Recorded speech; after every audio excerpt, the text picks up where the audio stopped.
So High Tides is a romantic drama.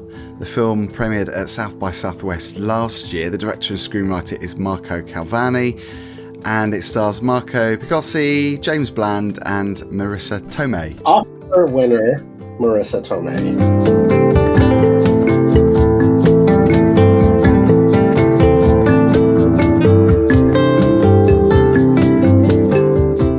So let's talk about the story. So Lourenço is an undocumented Brazilian immigrant living in Provincetown, struggles with depression after a recent breakup, and is very uneasy at the impending expiration of his US visa. But his spirits lift when he encounters Maurice, who is a charismatic doctor from New York, on a local beach. Despite their vastly different backgrounds, the two men find a common bond in their shared feelings of alienation and loneliness in a country that they struggle to call their own. Now, Raj, you're probably a good person to ask about this because you've obviously lived in the US, and I think this film is really timely because I think it covers a lot of, subjects that people are going through themselves at the moment, especially when you think about, the immigrants being deported from the US at the moment and what Trump is doing. I think it's really of the time at the moment. Yeah, and to have that sort of storyline be present in like a situation that we could be in, as gay men, I think that was very interesting. I was a little worried. I'm like, whenever I've been to Provincetown quite a few times, I haven't been in 20 years though, so probably a lot has changed.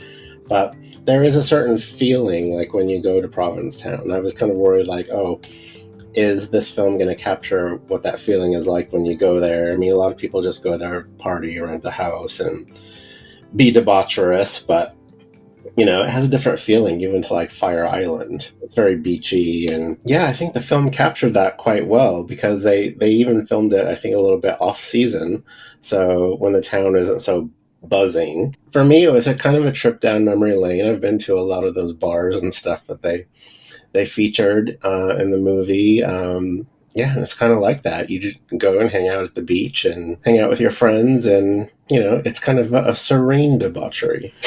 Because I think sometimes films like this, when they feature, especially club scenes, I think it does take you out of that feeling of authenticity. So did it feel, because we'll come on to scenes which I think did take away some of the magic for me a bit later, but did it feel like an authentic representation of that place? Yeah, so, for us the equivalent would be Brighton, but Provincetown is even more concentrated, so it's like it's basically Dawson's Creek if you ever watch that TV show, but the whole town is gay.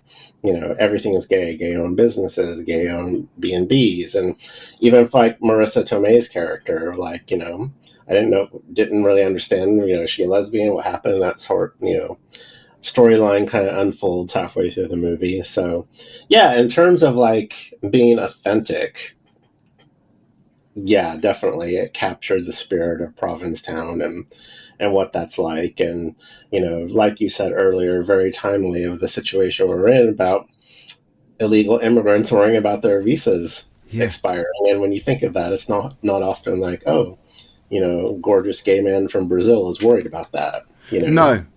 And also, this film it's not just about that, but I think it's a really important part of it. It's not, it's not preachy in a way that, it's saying this is what's happening in America. It's not really a political film, but that's an important element of it for sure, I think, is that, that's one of the reasons why this man has struggled. Yeah. And, his whole life revolved around one relationship that he had. And then when that falls apart, it's like, well, how do you reconstruct your life in a way that you can stay? And all the lies that he has to perpetuate and support, and talking to his mother back home who thinks he's there for a different reason. And, and the people that are supporting him, and do they have hidden agendas, and, that sort of thing. So, yeah, very layered. And talking of being authentic, I've got to say, fantastic performance from Marco Pigossi as well. He's the lead man, obviously, the lead character. I don't know about you, but I felt for him so much. And of course, he's very easy on the eye, which, you know, when you're getting those opening scenes of him going swimming in the sea completely naked, you know, you see, you know, he looks great. And it turns out that the director is his partner. There was definitely a vulnerability there, you know, in his performance. And he's not like, you know, a Greek god or anything, but, you know, he's a good looking guy. And yeah, I think that comes across in the film because it kind of adds to the beauty of the filmmaking and the surroundings and all that. I was also really impressed that like Marisa Tomei, I think, was an executive producer of this. Yeah, I had no idea that she was even interested in making films of this nature. And, you know, actually, I didn't even know she was in the film, and she popped up. And I was like, dang, is that Marisa Tomei? Is that really? And I'm like, oh, yeah, it is. So she plays an artist, and he goes to her home, and he's cleaning, isn't he? Because he works as a cleaner. And that's one of the things that not spoilt it for me, because I did enjoy it. But it's one thing that took away was the unbelievability of her ex-husband, who is quite bossy. I mean, because he plays Lourenço's boss, doesn't he? Because he's like he's looking after her property and making sure that everything's fine. And he just seems really over the top, that character. Yeah, well, he was a lover jilted for another woman, so I get over it, bitch. I was like, you are still really involved in her life, even though you aren't together. Yeah, and you're really bitter. So you need to look at your life and, you know, try and work out why you're like this. Yeah, I thought he was a bit exaggerated. Yeah, he's definitely a villain. He's definitely the villain of the film. I guess so, and I guess you've got to have those parts, you know, those characters that are like that, just to add a bit of excitement. You know, he's kind of one of those characters that you're supposed to dislike. I also there was another character I didn't like too, was like the lawyer who was going to potentially talk to him about getting a visa.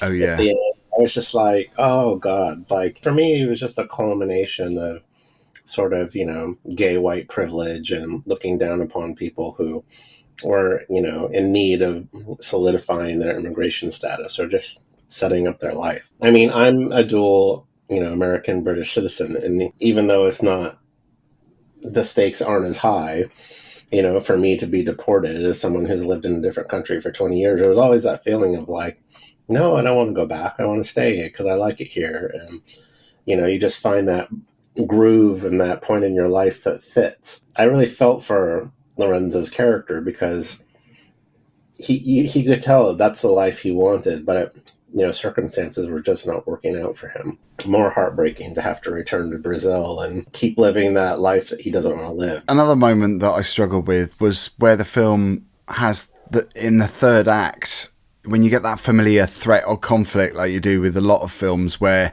3/4 of the way in there's something bad that happens, and I wasn't completely convinced by the way that characters behaved in that club scene. Do you know the part that I'm talking about where Lourenço bumps into someone he slept with at the beginning, which was a really brief hookup, wasn't it? And this guy is kind of, you know, the toxic masculinity thing where he's like trying to be that dominant gay, and I didn't really believe his character the way it was portrayed. Some of those issues were dealt with in the climax well, I thought. It comes down to some club scenes, I think, just draw me out of the reality of it. Yeah, and there were a few scenes that were a little flimsy. Like, for me, there was another scene where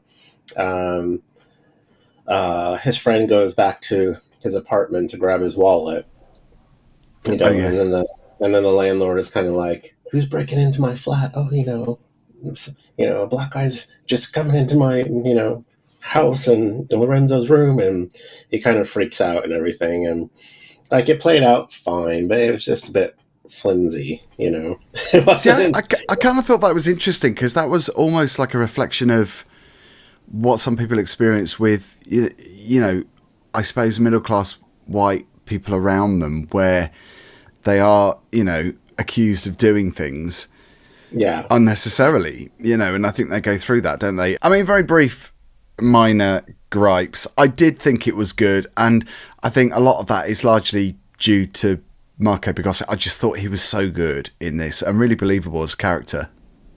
Yeah, and I really liked the vision that he and Marissa Tomei sort of brought to the table. And I'm just happy that, we have allies like that who are making films like this for us. So yeah, it's a very beautiful film. It's very serene and, beautiful location and very real. A couple of little flimsy scenes, but overall, if you're interested in checking it out, I think it's very of the moment. Yeah, it's a strong 3 stars for me. I did enjoy it. Yeah, same here. Strong 3 stars for me as well. So check it out. All the details down below. Don't forget to check out the BFI Flare playlist above us. And we'll see you on the next one for another review from the festival this year. See you later.